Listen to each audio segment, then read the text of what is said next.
Hey everyone, welcome back. Our next guests are no strangers to Open. This time they're here to share the expansion of award-winning film, Bakosó, AfroBeats of Cuba, a film that explores and follows the present-day cultural exchange between Africa and Cuba that ignites a new musical movement called Bakosó. And now everyone is going to be able to watch the film that is on PBS. And joining us to tell us more, we welcome Bakosó AfroBeats of Cuba director Eli Jacobs-Fantauzz and star Isnay DJ Jigüe Rodriguez. Hey guys. Hey. Oh my gosh, look at this technology. We got DJ Jigüe de Cuba, and we got you over there in California. What's up? Oh, estamos bien, mira, technology, working it out. Congratulations, gentlemen. Thank you. And I did mention that you're zooming in from California, even though you reside in Puerto Rico. But I'm just acknowledging the beauty of technology, right? Because we've been in this for a year now. But this is the upside to it. So again, congratulations on your premiere. Congratulations on all the accolades that this film has been receiving. I got to watch it. I am beyond elated that it is now accessible to everyone. Eli, I want to start with you as the director and the filmmaker. Why did you choose this particular topic to just share with the world? So for me, it's beautiful to see our connection to the continent, not just as something of the past, but something that is current, something that is forever. And Bakosó is a great example of that. This is inspired by African medical students that come and learn in Santiago de Cuba, and they bring their culture and who they are with them. And then that inspires the local sound. And so this is an example of a music genre that didn't have to even go through the West, didn't have to go through the United States or Europe. It was a direct connection and conversation between the motherland and Cuba. And you know, I appreciate that because I did learn a lot watching the film. And I want to let's talk to a DJ, the star of the film himself, DJ Jigüe, and the journey that you shared with us, and why you chose to take us through that route, right? Because I learned about these musical genres through this film. So well, before we got on air, I mentioned the it being influenced, meaning Bakosó, influenced by Kunduro. Is it Kunduro? Kuduro. And so I don't think people realize that this sound is most of the time an underlying rhythm that accompanies a lot of other music that is in, let's say, the salsa genre, or, you know, the help me out here. It's not my field. And trap and Afrobeats. Yeah, Afrobeats, right? Obviously, that's the title of the film. Pero in the journey, it looked like you were part of this evolution. So from your perspective and in being documented, and then not only being documented in educating us, but on a personal note, incorporating your spirituality, introducing us to Cuba, the authentic voice of Cuba. How did you, I guess, decide the direction in which you were going to guide us? Vamos a hacerlo en español. Eli, tú me ayudas con la traducción. I can help you out too. Sí, porque llevo mucho tiempo sin viajar y no he practicado mi inglés por mucho tiempo, entonces. He hasn't traveled for a while, so he's going to do it. I know, I get it. Entonces, bueno, sí, el hecho de hacer el viaje fue bien interesante porque era una manera primero de lo personal, ¿no? Es real que fue un viaje personal que necesitaba como artista, como productor, como creador, pero también en el plano personal, porque bueno, era regresar a mi tierra y tener la oportunidad de reconectarme con muchos amigos y con mucha gente joven que no conocía, que de cierta manera estaban manteniendo ese legado musical de los barrios de Santiago de Cuba, ¿no? De mi ciudad.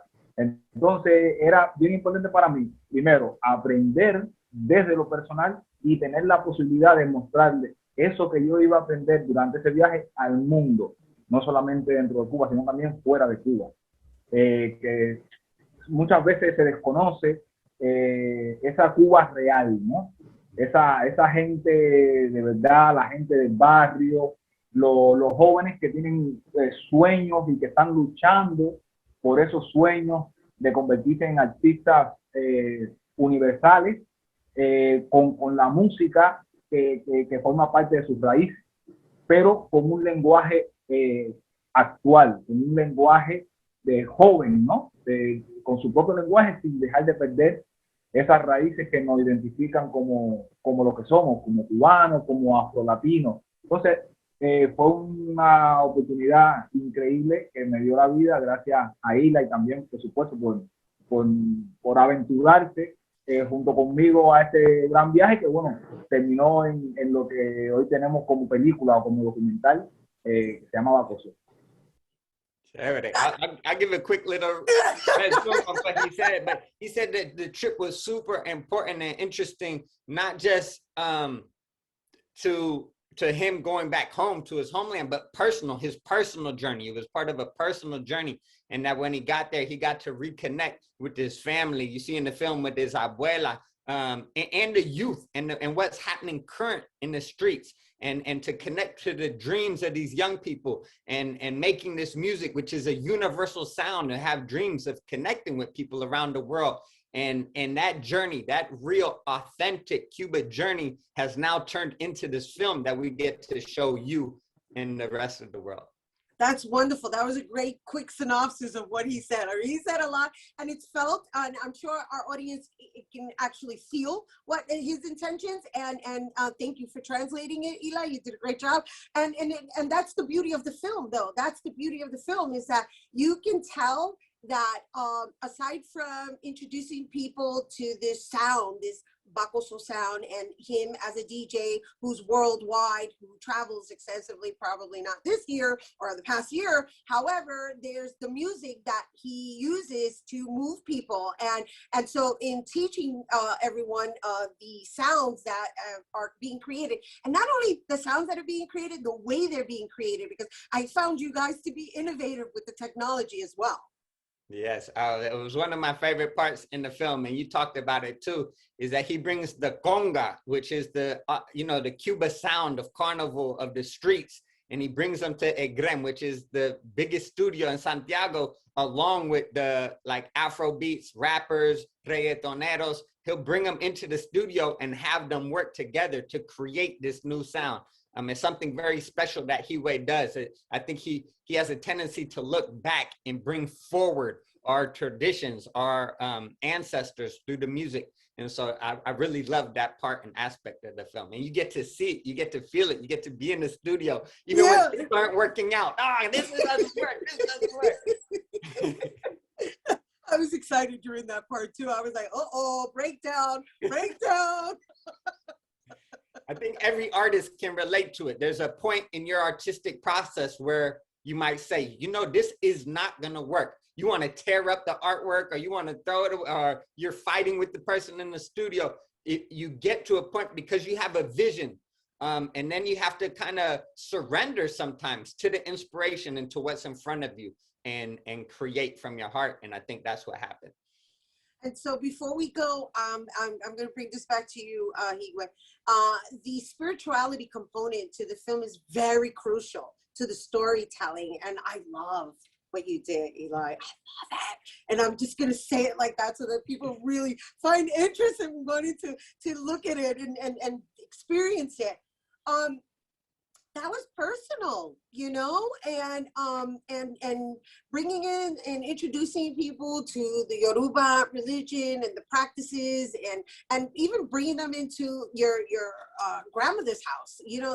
That was so. To what extent do you hope that you sharing your spirituality can assist anyone who's, let's say, is over here in the Americas, trying to find themselves in, and again, using music as a universal language and not suggesting that people go and practice this religion. But I found it so beautiful that it played a really big role in the storytelling. So why was that important to you, Jigüe? Muy importante. Very important. Sobre todo porque es una parte que me ha acompañado desde que nací.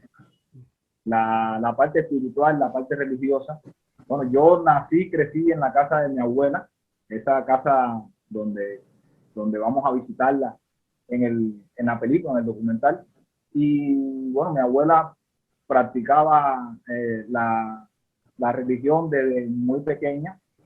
Y yo crecí escuchando esos cantos, rezos, fiestas para los santos cada año, la práctica religiosa como un componente de la vida de cada uno de nosotros en la familia.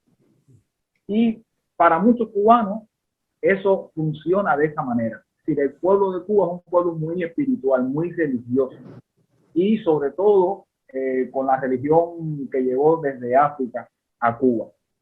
Entonces, puedes ver, por ejemplo, un negro, una persona negra, pero muchas personas blancas también que practican con mucha fe la religión yoruba o la santería o las otras religiones africanas. Entonces, es algo que es parte natural del cubano. Entonces, queríamos también un poco yo quería mostrar esa parte de mi vida, que es una parte, una parte muy importante para mi vida, muy especial. Y también, aunque parezca que no, pero era parte lógica del documental. No queríamos empezar el documental sin antes visitar el altar de mi abuela y que con ese haché, con esas bendiciones, nos iluminara el camino para esa aventura que nos íbamos a lanzar, que no sabíamos por dónde íbamos a empezar ni por dónde íbamos a terminar. Era una aventura a descubrir, pero queríamos empezar con esa bendición de mi abuela, y eso fue lo que hicimos. Y eso fue lo que pusimos en el documental. Quisimos también compartir esa experiencia con la gente. It's beautiful. You're gonna have to do a real quick translation because I'll do a real quick translation. So it's he's just saying that it was something that he's born and raised with. He was raised in the casa de abuela, in the house of grandmother, and this is something that is a part integral to Cuban society as a whole. You could see Afro-Cubanos or Blanquitos practicing Yoruba religion.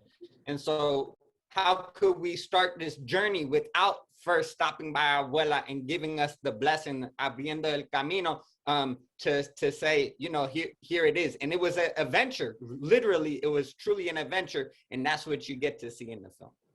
I know, and it's beautiful how you, of course, I don't know if I want to give too much away, but we're going to say, you know, there's this beautiful artistry that you have this woman who represents the deity El Egua, and so El Egua opening the doors, and then in the middle there's like some conflict, and it's like a question, oh, is El Egua going to open the door, keep the door open, or is the door going to get shut? And then at the end it's like, hey, we completed this journey, and now on to the next. And I just gotta say congratulations to you both and to everyone else involved with the film. I genuinely enjoyed it, and you guys, I hope you get a chance to enjoy it. And if you're interested, you can be sure to check out your local PBS listing at worldchannel.org and schedule watch Bakosó, AfroBeats of Cuba, and you can always go to their website and visit fistup.tv. All right, don't go anywhere. Bobby C's Weekly Sports Roundup is coming up next.